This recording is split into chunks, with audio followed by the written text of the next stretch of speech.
Hello, and welcome to the 12 Days of Tradmus.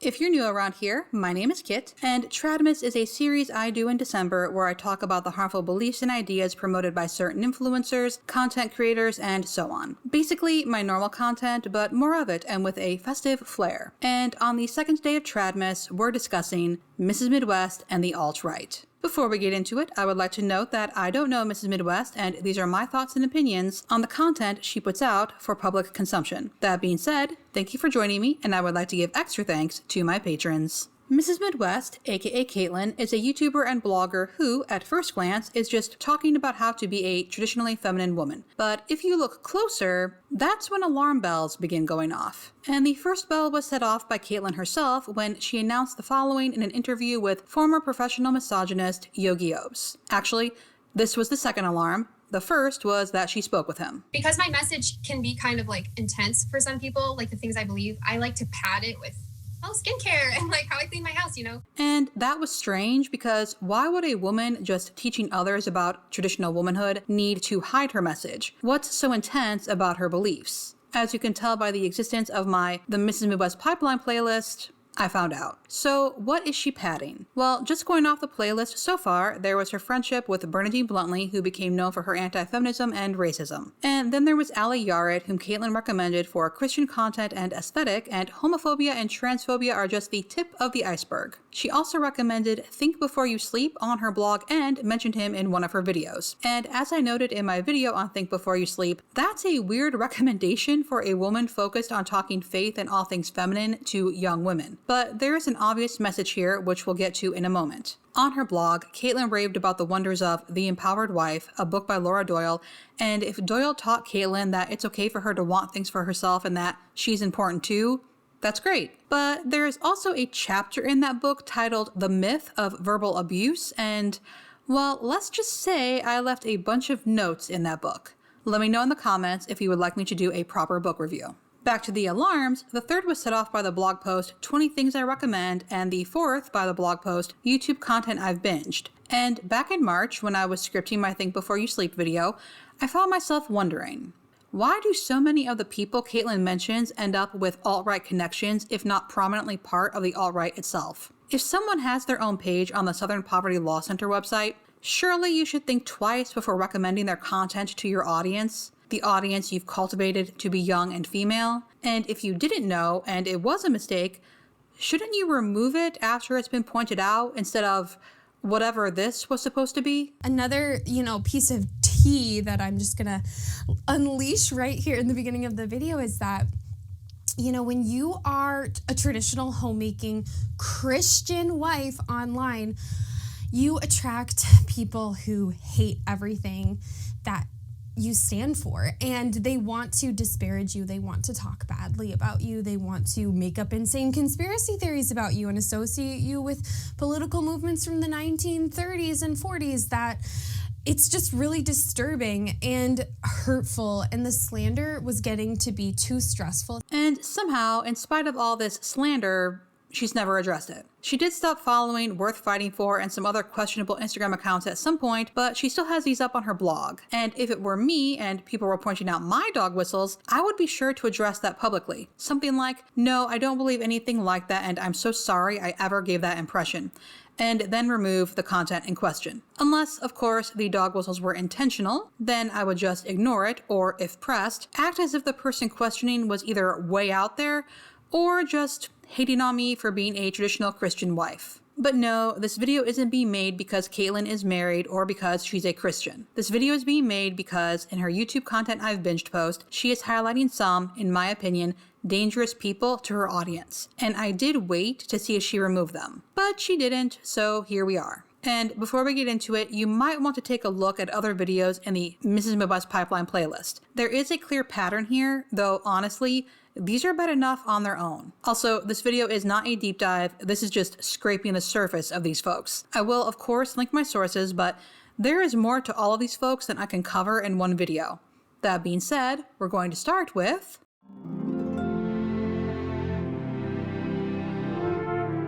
Brittany Sellner palled around with Lauren Southern in the old days, and from an article about the two, Brittany, one of Lauren's pals who also denies being an extremist, previously co-hosted an alt-right interview vlog dedicated to the traditional values that once made Western civilization great, including traditional gender roles and love of one's own culture, race, and country. She has also been called White Power Barbie, and for anyone who didn't know, Brittany Sellner was once Brittany Pettibone. She married Martin Sellner, a far-right political activist and leader of the Identitarian movement of Austria. Brittany has actually been studied, and I'll link that study below.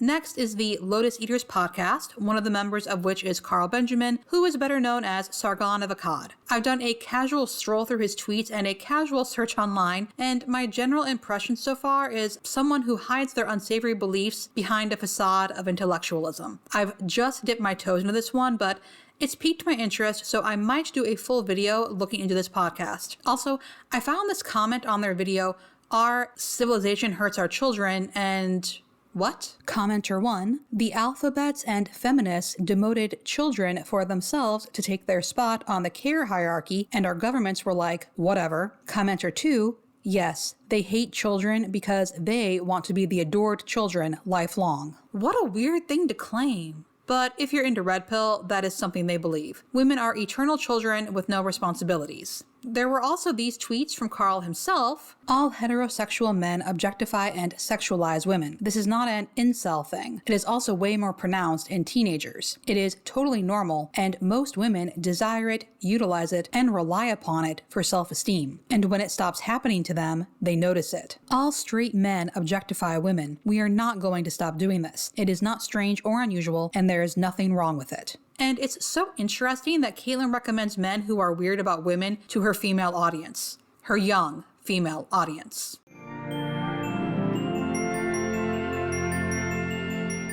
In 20 Things I Recommend from July 2019, Caitlin recommends Stefan Molyneux's The Fall of Rome, which does sound like a history lesson, doesn't it? But he's actually comparing the Decline of the West, a favorite of white nationalists, to The Fall of Rome. Per Caitlin, this presentation, Stefan Molyneux, The Fall of Rome. I'm a big fan of this man and his philosophy. It's brash, offensive, and my favorite type of YouTube content. I love his presentations in particular because they combine culture, history, and philosophy into one amazing learning session. This presentation in particular taught me so much and has stuck in my mind ever since. Set aside some time, I listen to it while raking, and really take it in. Watch here. However, if you tried to watch it, well, Stefan's YouTube account is no more.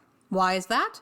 Well, in June 2020, YouTube banned the accounts of prominent white nationalists, including Molyneux. Now, why did YouTube think Molyneux is a white nationalist? Why does he have his own page on the Southern Poverty Law Center? It did strike me that this relentless propaganda for white women with black men would serve to lower the average IQ of the offspring. You don't see nearly as much white women with East Asian men whose offspring would tend to have higher IQs on average.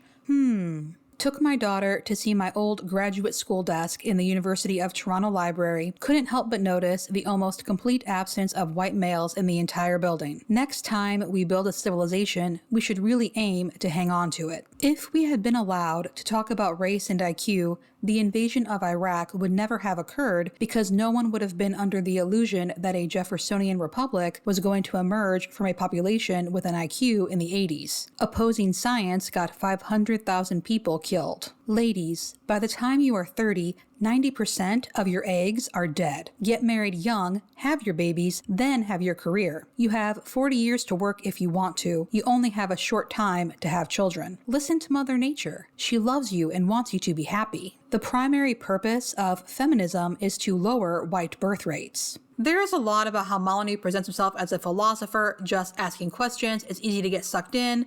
But just a bit of research and Caitlin would know that he is not someone you want to be recommending. Unless, of course, she agrees with him. And really, I'm drawing a blank as to why someone so into being feminine would enjoy brash, offensive content. Regarding the video itself, though we can't watch it, YouTuber Sean did a response which I will link below. This is how a lot of her recommendations are though. In between workouts and fashion and baking, we have people who are just asking questions about scientific racism and the Great Replacement and saying some bizarre things about women. And, thanks to Sean, we can listen to some of those bizarre things. One of the main reasons I'm doing this is women have way too much power these days. Way too much power. They've got more political power because they vote more and they vote longer because they live longer than men. They have more economic power because they control 90% of the spending, and there's a massive program to get money into the hands of women, particularly through alimony, child support, divorce courts, and so on, because women will spend like crazy and stimulate the economy like cocaine stimulates happiness.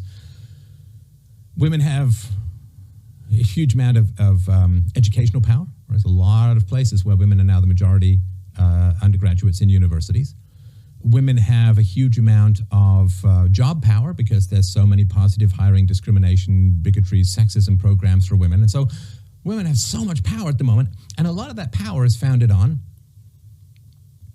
makeup. It's founded on using makeup, fertility symbols, to bypass the man's rational faculties and appeal directly to his bonobo brain, right? To his monkey brain, right? This is the thing that needs to be broken down when you're talking to leftists, is that they have no problem with nationalism as long as it's not white nationalism, because leftists need to be able to carve up white countries and hand them out to third worlders for votes, right? They need to, that's how they get power, is they bring people in and then take money from the local taxpayers and give it to the immigrants. It isn't how immigration used to work. It used to be, pay as you go, and used to be much more beneficial and helpful to everyone back in the day. But white nationalism interferes with the free flow of tax money to leftists to hand out in return to votes to third worlders. So, of course, they're going to have a problem with it. It messes up their whole business model. Here's a quote. I put this out there for discussion. I have not figured out all of my perspectives on this. I put this out for discussion, and we'll put the source to this below. An increase in the influence of women in public life has often been associated with national decline. The later Romans complained that although Rome ruled the world, women ruled Rome.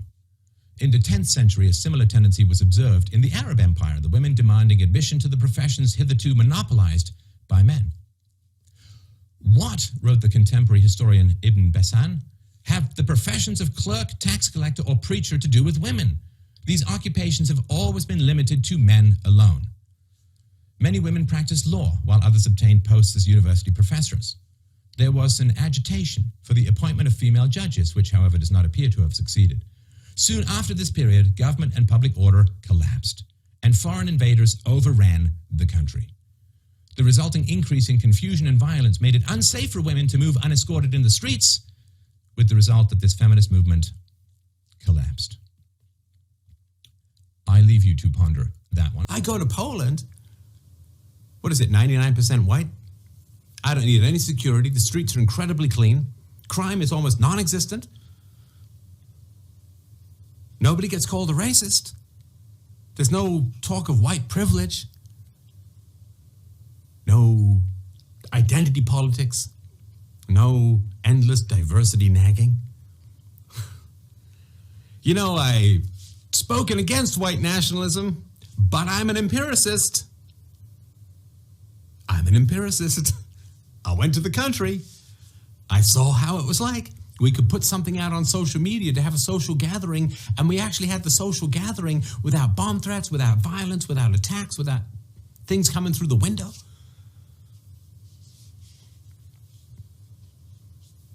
I've spoken out against white nationalism, but I'm an empiricist. I'm listening. I'm listening to my experiences. Can't argue with the facts. Can't argue with the reality. Women who choose the assholes will fucking end this race. They will fucking end this human race if we don't start holding them fucking accountable. Women who choose assholes guarantee child abuse. Women who choose assholes guarantee criminality, sociopathy. Politicians, all the cold-hearted jerks who run the world came out of the vaginas of women who married assholes. And I don't know how to make the world a better place without holding women accountable for choosing assholes. If asshole wasn't a great reproductive strategy, it would have been gone long ago. Women keep that black bastard flame alive. They cup their hands around it. They protect it with their bodies. They keep the evil of the species going by continually choosing these guys. If being an asshole didn't get women, there would be no assholes left. If women chose nice guys over assholes, we would have a glorious and peaceful world in one generation. The only way for women to start valuing men more is exactly the same as why would a waiter value his customer more? Because the customer doesn't have to pay him. And the only way to get women to value men more is for the men to not be forced to pay for women anymore. So Which means how does that happen? well, which means no welfare, no free health care, no kids paid for. I mean, it all has to go. And so then what will happen is women won't be able to get stuff from the government because the government's out of money, and then they'll start having to be nice to men. I mean, they'll just make that transition before. It's not a big deal. It'll happen. It'll be annoying to people for a week or two, and then they'll be like, oh man, this is actually a lot nicer than it used to be. So, government will run out of money, and women aren't just going to sit there and starve to death, right? I mean, they'll, if they've got 2 kids or whatever, then they'll just have to find some guy to help pay their bills, and they'll have to be super nice to that guy so he sticks around.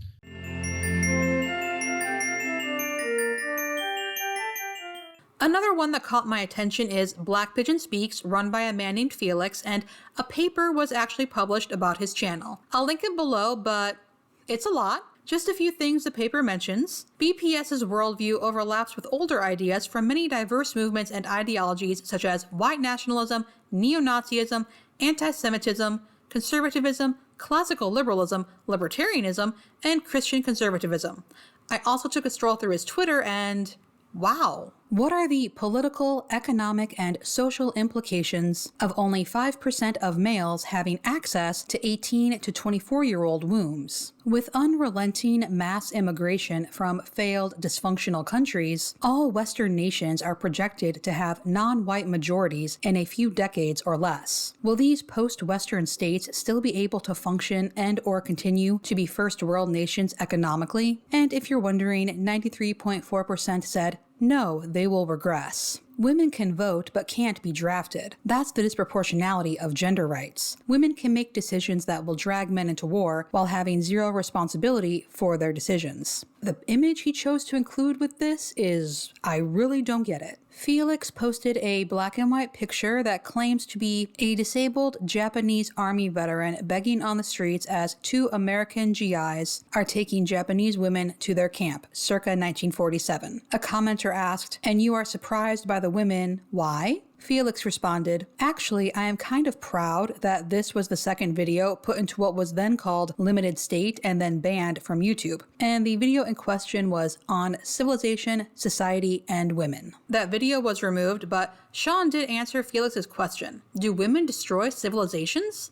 And thanks to Sean again, we get to hear some clips about what Felix thinks about women. If women's sexual preferences are liberated and go unchecked, they destroy civilizations. If women are allowed to choose, harems form.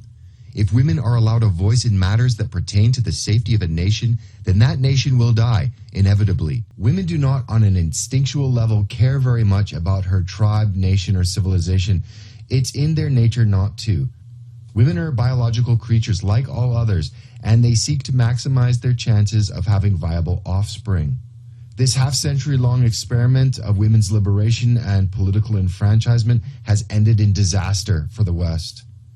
And the damage done to the West may be irreparable, and the only solution would be a return to a more patriarchal society, and this seems highly unlikely. Also, one thing to understand is that female psychology has always been about adaptation. In our tribal past, if women of conquered tribes didn't submit to their new masters, they faced death along with their husbands, brothers, sons, fathers. Even today, many women seek out aggressive men, whether consciously or not, as it seems that this psychology has been ground into women after countless years of our species' evolution. That means criminals, gangsters, and mass murderers are always going to be more attractive to women than hardworking, honest men. They always have been, they always will be. By allowing women to fuck freely, the West has de facto entered a matriarchy that disincentivizes young men. It's so much a part of women's psyche to want the scoundrel, that it's wrapped up in their very DNA.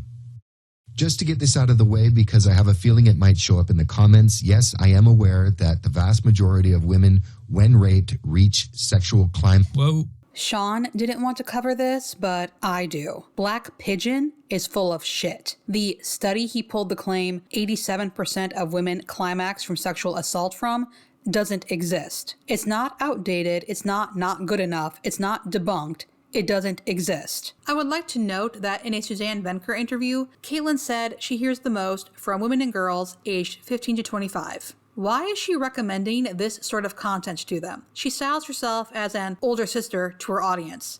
She knows they look up to her, that's by design. What is her purpose here? In the blog post where she recommended most of this content, Caitlyn notes you watch at your own risk, and just because she enjoyed the content, that doesn't mean she agrees 100% with their beliefs. Which is true, it's impossible to agree 100% with someone, but she didn't find any of their beliefs repulsive enough to not give them space on her blog. And when the content in question has so many red flags, and so many red flags in common, racism, anti-immigration, anti-feminism, misogyny, what part does she disagree with, and why did she not disagree enough to not post them publicly as something she enjoys? Or is this her sharing those intense beliefs and padding them with Taylor R. pregnancy vlogs and Makara Tours costuming videos? Seriously, I would love to know because I'm torn. Part of me always wants to believe the best in people and think that this was an honest mistake, though I'm not sure how you mistakenly add multiple white nationalists to your bingeable content list, and the other part of me takes people at their word, and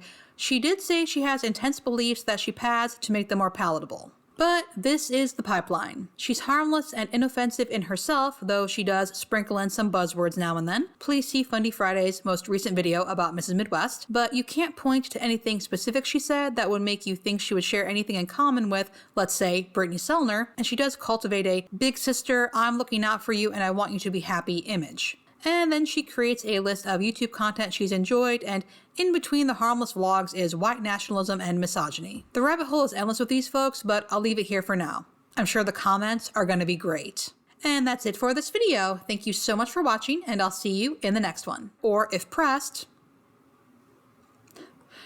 Emily.